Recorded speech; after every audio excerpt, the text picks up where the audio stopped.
Hey guys, welcome to Outlaw Edge. So I'm gonna show you like a little tech tip, I guess you call it. It's more of like necessity is like the mother of inventions. I guess that's the old saying. Is, you know, like when we're 2 hours away from anywhere. There's no hardware. I mean, there's a hardware store in town, but there's a hardware store, a bar, and a post office, and that's about it. And you know, there's not much in town. So when you need something like this right here, little tiny Allen set screw. When you break, what happened is I broke my bead roller. I'm trying to roll some panels for Rogue, and one of the gears started just spinning on the roller, and I was looking at it, and I tightened it up,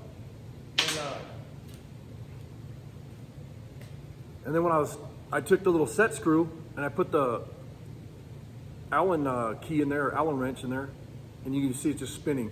The whole inside just stripped out. So luckily I got it out, you know, using other tools and whatever. I was gonna try to use Del Boy's trick, which I learned that years ago, like in high school, and working in Arato's Automotive, like it was like a machine shop, an automotive shop or whatever. But you could pack, what do you call it, a valve grinding compound in like an Allen bolt or a screw, and it's so you know, gritty and whatever. When you stick that wrench in there, the Allen bolt or Allen wrench in there in that bolt with that valve grinding compound, it, you know, it'll kind of lock it up, and then you can pull it out if you got something that's stripped, and it works on screws and whatever.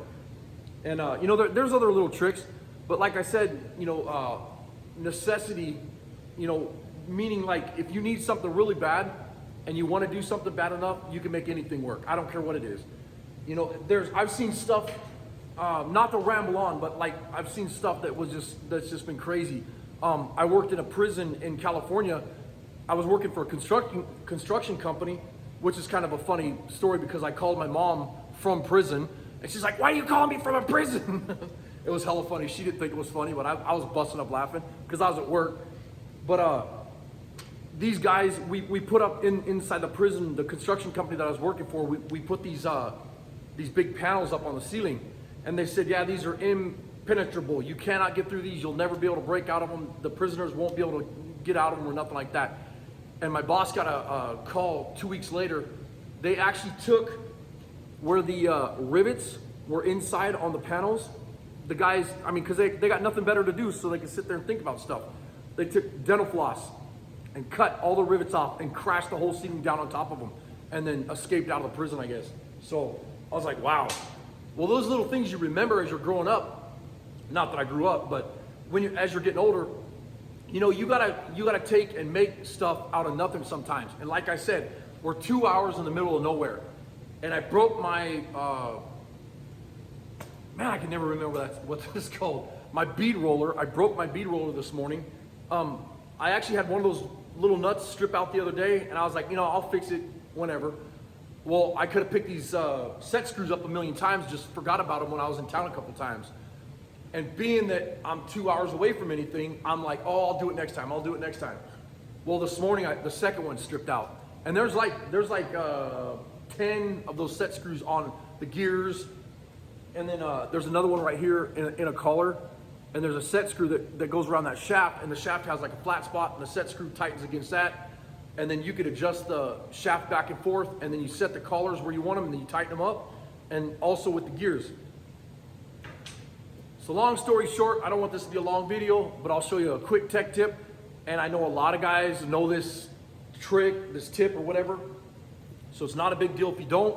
I mean, it's not a big deal if you do, but if you don't, let's pass it on. Let's pass on that, you know, that tech tip to somebody else so that they can, you know, get themselves out of a bind.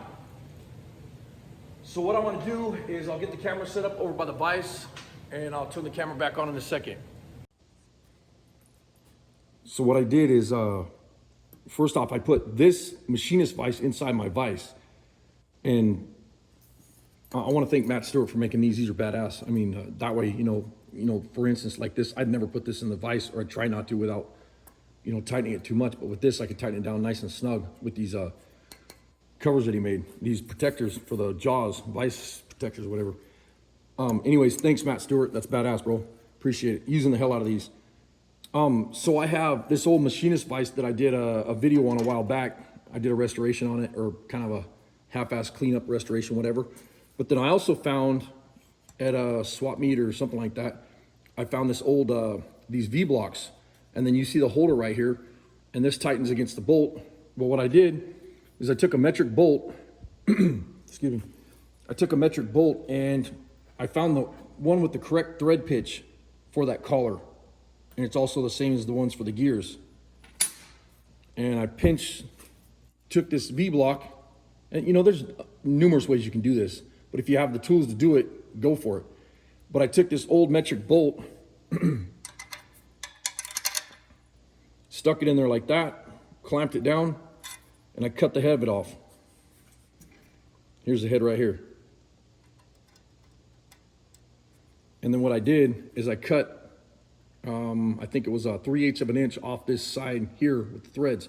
And the problem was, when I got the, I went to the hardware store here in town, and all he had was standard, and one of them fit. So I guess in the box there was one metric, and I bought like 10 of them, but they're the wrong ones because they were standard. So these are metric. These holes that are tapped in these, you know, this is made in China. This is a Harbor Freight bead roller. So being that it's made in China, everything's gonna be metric.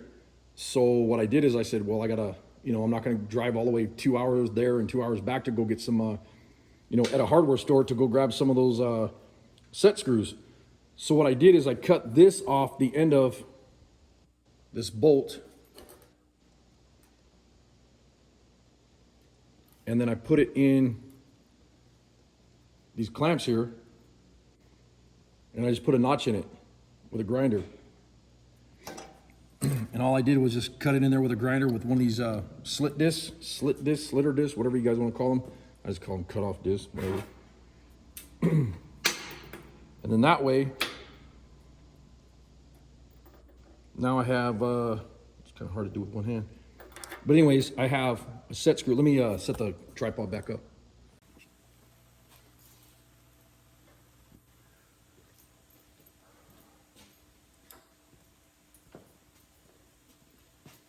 So now with that bolt that I cut off, I have that little set screw, and now I can just tighten it down till it locks on that shaft. And this is an old trick. This isn't something that I came up with. I mean, millions of people have done this.